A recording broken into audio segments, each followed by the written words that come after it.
front of it. Yet I know that in the back of our minds, there's a little bit of hesitation about what if the market doesn't cooperate?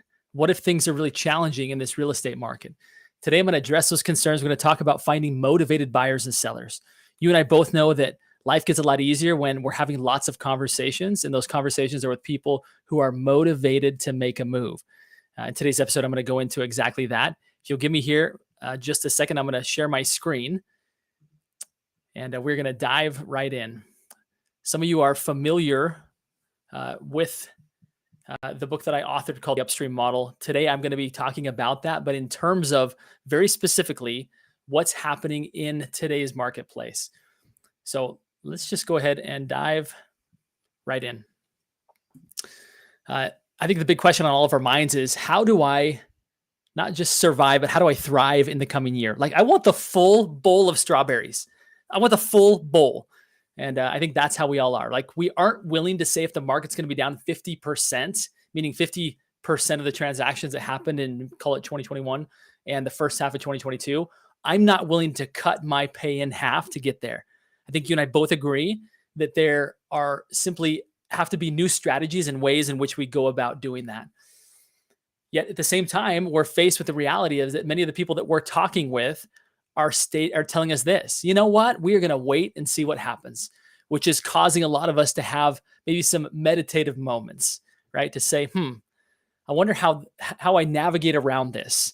Do I keep trying to motivate everybody? Do I keep trying to teach and kind of train the world that actually now is a great time to buy? And actually, if the situation is right for you, that now is also a great time to sell?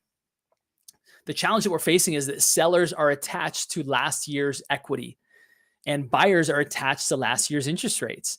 And it's just the two are at odds with each other.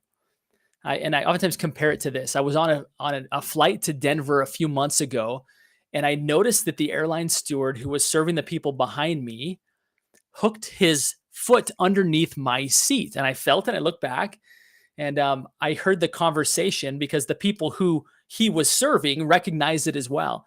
And they said, "Oh, tell me why you're doing that." And he said, "I've been in enough turbulent planes to know that not all of them give a lot of notice, that sometimes things change very, very quickly."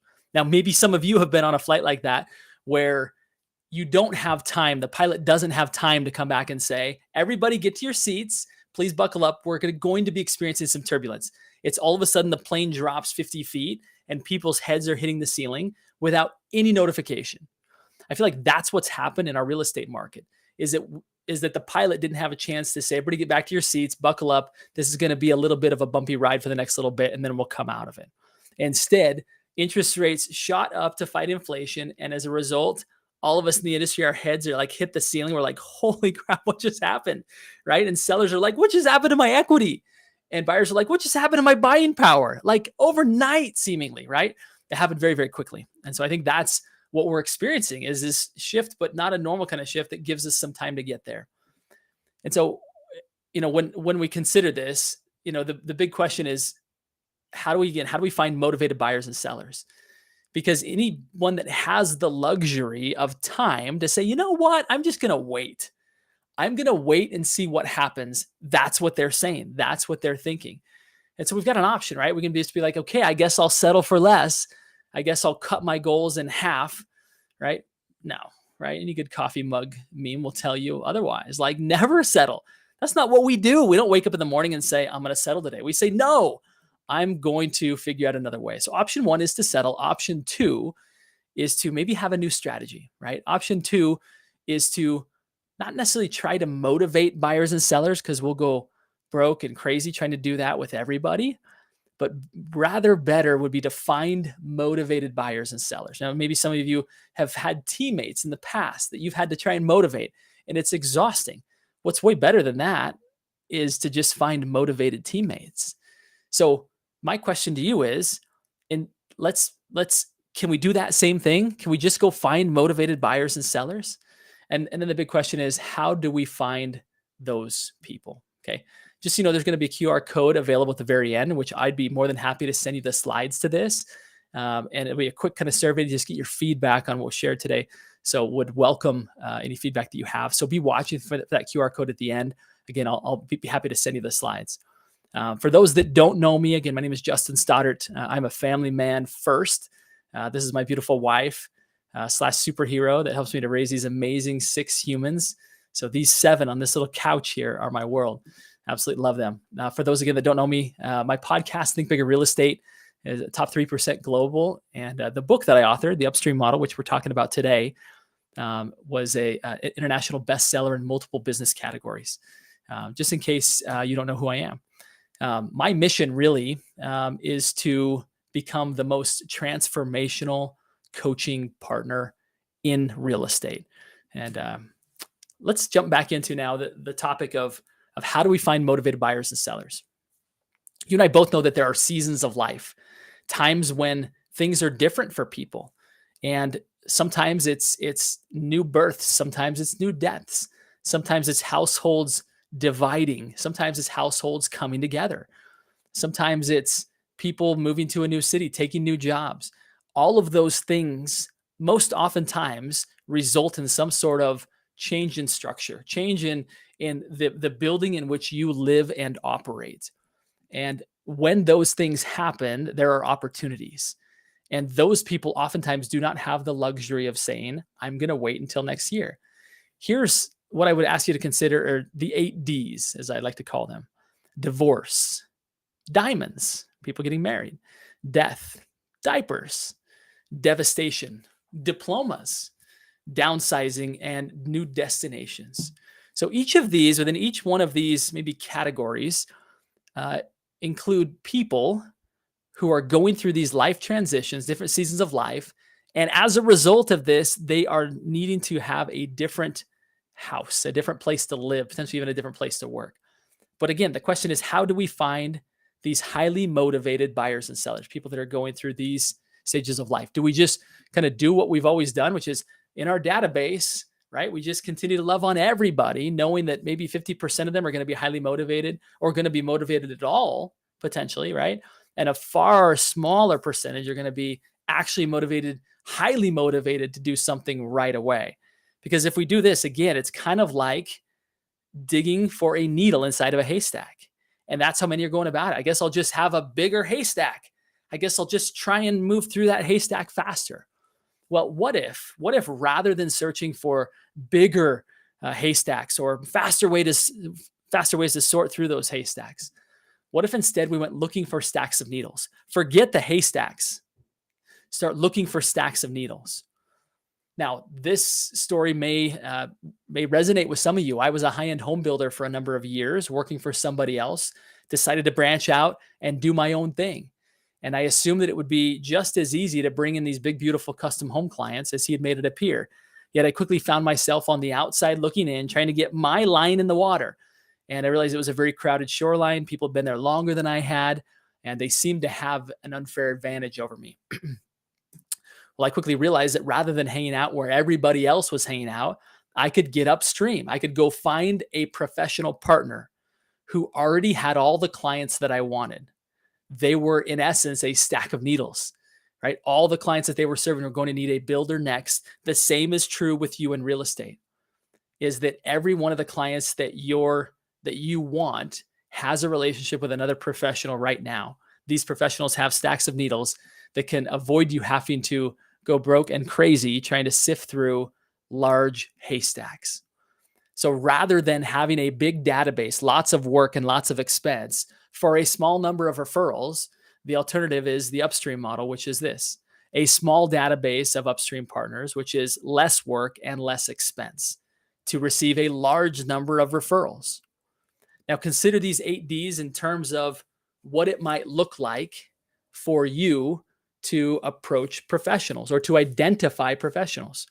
So divorce, we have attorneys and mediators. Diamonds, we have the wedding industry. Think of photographers, think of wedding planners. All these people are dealing with people prior to potentially a household change. Death, estate attorneys is just one. There's many, many more. Diapers, the medical industry, right? They know that babies are coming. Maybe there's people that are in that industry that know that, right? They happen to have all day long, they're working with people that are expecting a change in household. Devastation, right? Trustees, even bankruptcy attorneys. Diplomas, right? People, HR departments that are hiring new people out of college. Downsizing, people who need senior care, right? They're senior care specialists or destination relocation services. Keep in mind, you guys, these are just 8 categories, and there's many, many more. And these are just a profession or two around each one of these. There are many, many more. And each one of these represent a stack of needles that will keep you from having to sort through endless hay bales, haystacks. Okay. Let me walk you through really quickly here. I don't have a ton of time to spend on this. I promise I would keep this brief. The 5 steps of the upstream model. Step number 1 is really to identify, number 1, who it is that you want to be working with and who is the professional that already has that relationship. Step 2 is to seek a warm introduction. The door through which you enter into their life will change the identity through which they see you, which, by the way, most people don't unlock this model because they step in using their common real estate agent identity. And so they go to the back of the line of the many other real estate agents that they know. The first step beyond identifying who you want to work with and who can get you to those people is to change your identity by way of the introduction, by being truly edified as you step into their life and their world to where they're excited to see you, and you're not there to pitch. And that's step 3, is you're not there to talk about how you're so excited to serve their clients and how you're never too busy for their referrals. That is not what this meeting is about. That is very much I'm here to take. Instead, that meeting should be about being as a peer, a fellow business owner, listening for needs, concerns, wants. And then in step 4, you're delivering a favor to them, some sort of value to what you learn in that meeting. And step 5 is very simply to integrate your customer, your value into their client experience, so you become a part of every one of their client meetings. This is not a complicated process, but it is different than anything you've experienced. And anytime you mess up one recipe, let's say, for example, you were to come in and add 2 cups of flour instead of 1, are those cookies going to be any good? Heavens no, they're going to be awful, right? And all too often, we go through and we think we know what we're doing. We think we know how to identify the right upstream partners. We think we know how to get a warm introduction. Yet we're using the common practices that we've used with our clients as opposed to with our professional network. And we think we know what it looks like to meet as a peer. We think we know what it looks like to deliver a favor and add value to them. And we think we know what it looks like to integrate into their client experience. Now, if you're receiving recurring referrals, like on a monthly basis, from one professional, then you probably do know much, if not all of this recipe. But if you're not, or if you are like, you know what, and I'd like to get more, but I can't figure out how to unlock that, it's simply because you don't have the recipe. Let me share with you a couple testimonials of clients that did follow the recipe. My client Jen, she got her first referral to a high-end listing in just 30 days. My client Kendall got 4 referrals in 1 day, and my client Arthur got 2 slam dunk listings in a very short period of time, in just 3 weeks. Again, these are people who followed the recipe. What we've done, what we've created are playbooks, right? Is that we've gone and we've interviewed these professionals from whom you can be getting referrals from.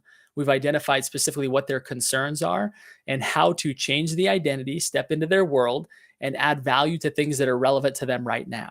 As these playbooks make it super easy to copy and paste, read a script, and really be up and going very quickly, shedding the previous identity that would put you to the back of the line of other real estate agents and have you jump to the front of the line ahead of all the other ones that those professionals already know and are not referring, by the way, because of that existing identity.